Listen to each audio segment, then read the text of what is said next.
Good morning, everyone. So, as you know, the practice of assertion and reason type of questions is going on, and here, last turn we have done the chapter laws of motion. तो मैंने chapter laws of motion से इसीलिए start किया था क्योंकि assertion and reason जो type हम कर रहे हैं उस टाइप में not all the chapters are very important, क्योंकि हर किसी से assertion reason type questions frame होना बहुत डिफ़िकल्ट है। तो ऐसे चैप्टर्स जिनसे असर्शन रीज़न के क्वेश्चन ज़्यादा आने के चांसेस रहते हैं, those chapters firstly will do the practice. Okay, तो ये जो चैप्टर है लॉज ऑफ मोशन, इसमें जो हम प्रैक्टिस कर रहे थे उसमें हमने 5 क्वेश्चंस तक प्रैक्टिस कर ली थी। अब हमें स्टार्ट करना है 6 क्वेश्चन से। And one more important thing is that you have to write down these questions also, क्योंकि आपको पता है जब आपके ये सिलेबस का पार्ट हैं, ये ऐसे वाले क्वेश्चंस आपको करने ही हैं और ऐसे वाले क्वेश्चन आपके एग्ज़ाम में आने हैं। तो नेक्स्ट टाइम जब आपको रिक्वायरमेंट होगी ऐसे क्वेश्चन की, तो फिर आपको कहाँ से अवेलेबल होंगे, क्योंकि ये ओल्ड पैटर्न में नहीं है, इसलिए आपको दिक्कत हो सकती है कि दोबारा जब आप पढ़ेंगे तो क्वेश्चंस नहीं मिल पाएंगे। और मैंने भी ये क्वेश्चंस जो है वो बहुत सारी इन चीज़ों के कॉम्बिनेशन से लिए हैं, बुक से, सैम्पल पेपर से, क्योंकि हर एक जगह ये क्वेश्चंस अवेलेबल नहीं है। इवन जब आप अगर आप ये चाहें कि डायरेक्ट आप ऑनलाइन नेट से प्रैक्टिस कर लें तो वहाँ भी ऐसे वाले क्वेश्चंस बहुत कम मिलेंगे, और अगर मिलेंगे भी तो उनका जो लेवल होगा, स्टैंडर्ड होगा, वो हाई होगा। तो आपको क्या करना है कि इनको नोट करके रख लेना है सेम कॉपी में, या फिर कोई आप सेपरेट कॉपी ले सकते हैं, उसको लिख सकते हैं रिवीजन, क्योंकि आगे जब जब आपका रिवीजन होगा जिस भी एग्ज़ाम के लिए, तो सारा का सारा रिवीजन वर्क आपका एक ही कॉपी में मिल जाएगा। तो it is very important thing कि आप रिवाइज़ कैसे करते हैं। ओके, तो चलिए देखते हैं कहाँ से हमने स्टार्ट करना है। तो ये हमने देखा है कि क्वेश्चन नंबर जो आपका 5 है दैट इज़ फिनिश्ड, फ्रिक्शन से रिलेटेड था। क्वेश्चन नंबर 6 जो है that is also related to friction. तो एजर्शन रीड आउट करें। मेथड आपको पता है, एजर्शन और रीज़न अगर दोनों सही हैं, एक दूसरे से रिलेटेड हैं, then option A is correct. Assertion reason सही है बट रिलेटेड नहीं है तो option B is correct. Assertion सही है, रीज़न रॉन्ग है तो option C is correct. Assertion wrong है, रीज़न सही है, ऑप्शन डी इज़ करेक्ट। और एक और चांसेस होते हैं, अगर दोनों फॉल्स हैं तो आपको अलग से आंसर लिख देना है।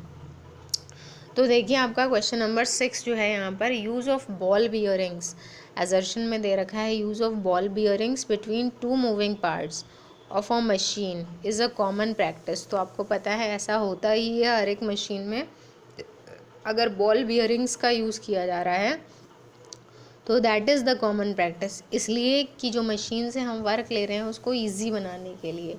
और उसको ईजी हम क्यों बना रहे हैं, क्योंकि आपने पहले पढ़ा है फ्रिक्शन में कि जो काइनेटिक फ्रिक्शन है उसकी वैल्यू स्लाइडिंग फ्रिक्शन से कम होती है। तो आपको किस में कन्वर्ट करना है, फ्रिक्शन को काइनेटिक फ्रिक्शन में, इसलिए आप इस तरह से बॉल बियरिंग्स का यूज़ करते हैं। रीज़न में लिखा है तो आपका एजर्शन जो है वो finally it is correct, right है ये। Ball bearings reduce vibrations and provide good stability. तो इस लाइन का मीनिंग क्लियर होना चाहिए कि इसका मतलब क्या है। बॉल बियरिंग्स क्या रिड्यूस करते हैं, वाइब्रेशंस को। वाइब्रेशंस क्या होते हैं, अंडरस्टूड वाइब्रेशंस या ऑसिलेशंस, जिस तरह के पेंडुलम जो होता है क्लॉक का वैसा मोशन करता है, तो ऐसा पॉसिबल है क्या वाइब्रेशंस को कम करते हैं। तो वाइब्रेशंस तो एक्चुअली वहाँ हो ही नहीं रहे हैं, वाइब्रेशंस को कैसे कम करेंगे, वहाँ मोशन स्लाइडिंग टाइप का है। तो रिड्यूस वाइब्रेशंस की जगह अगर होता है कि रिड्यूस फ्रिक्शन तो बेटर होता है, एंड प्रोवाइड गुड स्टेबिलिटी। तो स्टेबिलिटी भी वर्ड ठीक नहीं आ रहा है, क्योंकि प्रोवाइड गुड मोशन या स्लिपिंग इस तरह का होता, then it will be okay. तो ये जो आपका रीज़न है दैट इज़ फॉल्स, ये सही नहीं है। एजर्शन आपका सही है, तो ऑप्शन कौन सा यहाँ पे फिट होना चाहिए, C. Assertion is right but reason is wrong. Okay, उसके बाद क्वेश्चन नंबर 7 पे आते हैं। 7th क्वेश्चन में आप देखिए एजर्शन में दे रखा है, during turning a cyclist leans towards the centre of the curve while a man sitting in the car leans outwards of the curve. दोनों बिल्कुल ही अलग अलग स्टेटमेंट हैं, एक बार आप दोनों स्टेटमेंट्स को समझ लें तो अच्छा है। आपने देखा होगा टर्निंग अ साइक्लिस्ट, ये आपका लॉज ऑफ मोशन में लास्ट टॉपिक है बेंडिंग ऑफ साइक्लिस्ट के नाम से। तो साइक्लिस्ट लीन करता है, वो किधर लीन करता है, जब वो साइकिलिंग करता है, जब वो टर्न लेता है तो जो टर्न है, जो सर्कल का पार्ट बन रहा है उसके सेंटर की तरफ लीन होता है। तो उसका रीज़न क्या होता है, उसका रीज़न आपने पढ़ा है कि जब वो लीन होता है तो उसको नेसेसरी सेंट्रिपिटल फोर्स मिल जाता है। अगर वो लीन ना हो तो उसको सेंट्रिपिटल फोर्स नहीं मिलेगा, और सेंट्रिपिटल फोर्स ना मिलने की कंडीशन में स्किडिंग हो सकती है। और यही आपने banking of car, banking of road में पढ़ा है कि रोड को बैंक करना, सेंट्रिपिटल फोर्स नहीं मिल पाता है लेवल रोड पे कार को, और कार इस तरह से लीन भी नहीं हो सकती जिस तरह से साइक्लिस्ट लीन होता है। तो इसलिए जो ये फर्स्ट वाला स्टेटमेंट है वो रिलेटेड है सेंट्रिपिटल फोर्स से, because to gain the necessary centripetal force. अब जो दूसरा केस है उसमें लिखा है while a man sitting in the car, जब एक पर्सन कार में बैठा है और कार लीन्स आउटवर्ड्स, लेकिन अगर कार टर्न लेती है, तो आपने जब भी देखा होगा किसी व्हीकल में आप बैठे हैं और व्हीकल किसी एक साइड टर्न ले रहा है तो आपको दूसरी साइड में जर्क लगता है। तो कार अगर सेंटर की तरफ टर्न हो रही है, सेंटर के थ्रू टर्न हो रही है लेफ़्ट साइड में, तो आपको राइट साइड में जर्क लगेगा, आउटवर्ड्स जर्क लगेगा आपको। तो उसका रीज़न दूसरा है, उसका रीज़न होता है एक सेंट्रिपिटल फोर्स के अपोजिट एक फोर्स होता है, और वो स्यूडो फोर्स है, इमेजिनरी है, और उसको कहते हैं सेंट्रीफ्यूगल फोर्स। तो सेंट्रीफ्यूगल फोर्स की डायरेक्शन हमेशा जो रेडियस ऑफ द सर्कल है उसके हमेशा अपोजिट होती है, सर्कल की रेडियस के अपोजिट होती है, या फिर आप कहें तो it is opposite to the centripetal force. तो दोनों ही स्टेटमेंट बिल्कुल अलग अलग हैं। असर्शन में जो लिखा है, रीज़न में लिखा है an acceleration is acting towards the centre of the curve. तो भले ही आपको पता है फोर्स जहाँ होता है एक्सेलरेशन होता है, सेंट्रिपिटल फोर्स किधर लग रहा है, towards the centre of the circle, लेकिन acceleration towards the centre of the circle कहेंगे तो दैट विल बी रॉन्ग, क्योंकि सेंट्रिपिटल एक्सेलरेशन की बात नहीं हो रही है यहाँ पर, बात हो रही है जो एक्सेलरेशन जो वेलोसिटी की डायरेक्शन में होता है। Okay, so here in this question assertion में तो जो बात लिखी है वो सही है, क्योंकि दोनों केसेस हैं, दोनों कंडीशंस हैं और दोनों कंडीशंस ही सही हैं। यानी कि एक साइक्लिस्ट जो है वो लीन करता है सेंटर की तरफ, जबकि एक पर्सन जो है वो लीन करता है आउटवर्ड्स। तो एजर्शन इज़ करेक्ट, लेकिन रीज़न इसको एक्सप्लेन तो नहीं कर रहा है, लेकिन रीज़न रॉन्ग भी है। तो यहाँ पर आपका ऑप्शन सी करेक्ट होगा। जब भी एक्सेलरेशन की बात होगी तो will talk about that acceleration that is tangential, वो बताएंगे आप। ठीक है, तो क्वेश्चन नंबर 7 का आंसर सी होगा। फिर आते हैं हम क्वेश्चन नंबर 8 पर।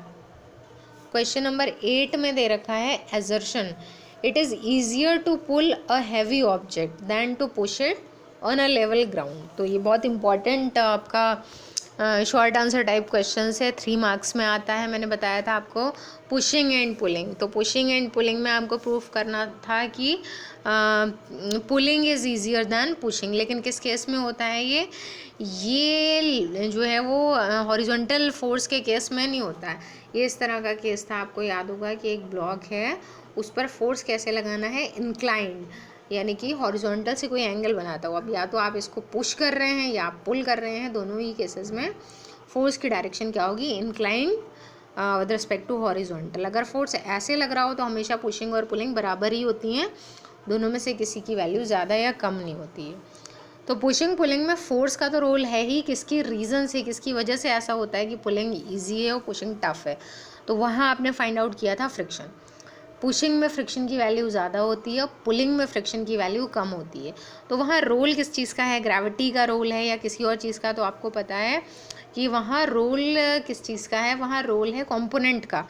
कंपोनेंट जिस डायरेक्शन में एक्स्ट्रा होगा, जैसे अगर हम बात करें पुलिंग की, तो पुलिंग में ये फोर्स की डायरेक्शन है, तो आपको पता है फोर्स इंक्लाइंड है, तो फोर्स के 2 कंपोनेंट्स बन जाते हैं, एक इधर और एक इधर, और बाकी के जो कंपोनेंट्स हैं उसमें आपको पता है कि उसका वेट वर्टिकली डाउनवर्ड्स है और वेट के अपोजिट डायरेक्शन में होता है रिएक्शन। तो आपको बैलेंस किसको करना होता है, फाइंड आउट किसको करना होता है, तो ये जो कंपोनेंट्स हैं, क्योंकि वो वर्टिकल डायरेक्शन में कोई मोशन नहीं कर रहा, तो इसको आप कंपेयर करते थे, इक्वल रखते थे। तो पहला वाला जो पॉइंट है, यानी कि स्टेटमेंट जो है वो सही है कि it is easier to pull a heavy object than to push it on a level ground, ये सही है। रीज़न में लिखा है the magnitude of frictional force depends on the nature of the two surfaces in contact. तो magnitude of frictional force जो है उसका मैग्नीट्यूड डिपेंड करता है उन सरफेसेस के नेचर पर जो टू सरफेसेस कांटेक्ट में हैं। तो ये भी सही है, आपको पता है कि मैग्नीट्यूड इस बात पर डिपेंड करता है कि दोनों जो सरफेसेस हैं कांटेक्ट में उनका नेचर कैसा है, वो रफ है या पॉलिश्ड है। लेकिन इन दोनों में रिलेशन कुछ नहीं है। असर्शन भी सही है, रीज़न भी सही है, but no relation is there. तो इसका मतलब आपका आंसर जो है वो कौन सा सही होना चाहिए, बी। ओके, तो ये 8 क्वेश्चन में बी आंसर होगा। फिर हम आते हैं work energy and power chapter पे। तो वर्क एनर्जी एंड पावर में भी, क्योंकि आपके पास प्रैक्टिस सेट में अवेलेबल जितने क्वेश्चंस हैं यही इंपॉर्टेंट है, बस मानकर चलिए कि आपको अभी तो फ़िलहाल इतने ही क्वेश्चन पढ़ने हैं। उसके बाद जब आप आगे प्रैक्टिस करेंगे फाइनल एग्ज़ाम की, या फिर उस फाइनल एग्ज़ाम से पहले जो भी एग्ज़ाम्स होते हैं, तो उसमें थोड़ा सा नंबर ऑफ़ क्वेश्चन ज़्यादा होंगे। अभी इस एग्ज़ाम में जितना टाइम है उसके अकॉर्डिंग आपको इतने ही क्वेश्चन प्रैक्टिस करने हैं।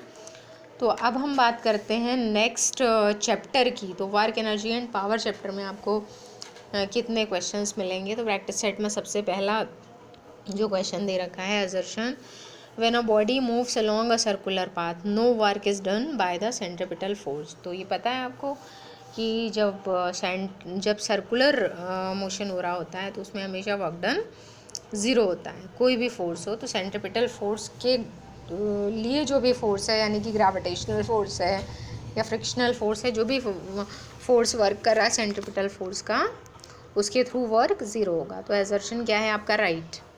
रीज़न में लिखा है the centripetal force is used in moving the body along the circular path and hence no work is done. तो आपका रीज़न यहाँ पे रॉन्ग है, क्योंकि centripetal force is used in moving the body along the circular path, इसलिए work जो है वो ज़ीरो है, तो दैट इज़ रॉन्ग है।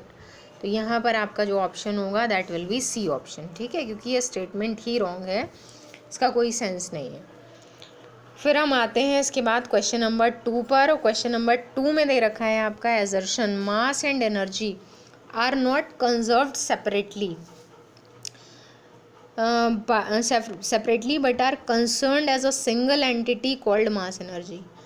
तो आपने ऐसा क्या पढ़ा है कि मास और एनर्जी जो है वो अलग अलग कंजर्व नहीं होते हैं, बल्कि एक सिंगल एंटिटी की तरह वर्क करते हैं और वो मास एनर्जी कहलाती है। तो ऐसा नहीं है, बिकॉज आप बहुत स्टार्टिंग स्टैंडर्ड से पढ़ते आ रहे हैं कि मास जो है that is the different thing, energy is different. बाद में बहुत आगे आकर आपने मास एनर्जी इक्विवेलेंस पढ़ा है 11th क्लास में। तो मास और एनर्जी सेपरेटली ही कंजर्व्ड रहते हैं। ये जो आपका असर्शन है ये रॉन्ग है। रीज़न में लिखा है mass and energy are interconvertible in accordance with Einstein's relation. तो ये आपका बिल्कुल सही है रीज़न। तो कौन सा ऑप्शन आपका सही होना चाहिए यहाँ पर, डी, क्योंकि डी ऑप्शन में आपका जो है वो रीज़न ट्रू होगा और असर्शन इज़ फॉल्स।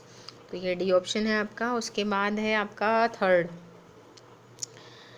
असर्शन में लिखा है in an elastic collision of 2 billiard balls the total kinetic energy is conserve during the short time of collision of the balls. तो आपको पता है इलास्टिक कोलिजन में हमेशा काइनेटिक एनर्जी भी कंजर्व रहती है, मोमेंटम भी कंजर्व है, टोटल एनर्जी भी कंजर्व्ड है। रीज़न में लिखा है energy spent against friction does not follow the law of conservation of energy. तो ये भी आपका सही है कि हमेशा वैसे कहा जाता है कि एनर्जी जो इसमें बॉल जो स्लाइड कर रही है उसमें एनर्जी वेस्ट हो रही है, फ्रिक्शन हो रहा है, स्लाइड करती हुई बॉल आगे जाएगी टेबल से। लेकिन इन वाले केसेस में क्या होता है कि जो एनर्जी स्पेंड हो रही है फ्रिक्शन में, उस एनर्जी को काउंट नहीं किया जाता है। तो उसमें लिखा है कि energy spent against friction does not follow the law of conservation of energy. तो कंजर्वेशन ऑफ एनर्जी के लिए काउंट नहीं की जा रही। तो असर्शन भी सही है यहाँ पर, रीज़न भी सही है और दोनों रिलेटेड भी हैं। तो थोड़े से मुझे लग रहा है आपको यहाँ पर इस जगह पे आगे हो सकता है आपको थोड़े से टेक्निकल क्वेश्चंस मिल रहे हों, ऐसे क्वेश्चंस मिल रहे हों जिनको देख के आपको लग रहा है कि इनमें थोड़ा सोचना पड़ेगा। और असर्शन रीज़न क्वेश्चंस का मतलब भी यही होता है कि उनमें आपको एकदम डायरेक्ट आंसर नहीं मिलेगा। उनमें जब तक आप माइंड यूज़ नहीं करेंगे तब तक आप आंसर नहीं दे सकते। और दूसरी बात ये है कि ये क्वेश्चंस कंपलसरी हैं। ये क्वेश्चंस किसी भी तरह के चॉइस में नहीं है जिसको आप छोड़ सकते हैं। इनको कंपलसरी करना ही है आपको। जब तक आप इन पे कमांड नहीं बनाएंगे, प्रैक्टिस नहीं करेंगे, then it is very tough to do these questions. Okay, तो आज का हमारा रिवीजन यहीं तक है। नेक्स्ट टर्न से स्टार्ट करेंगे। Okay, thank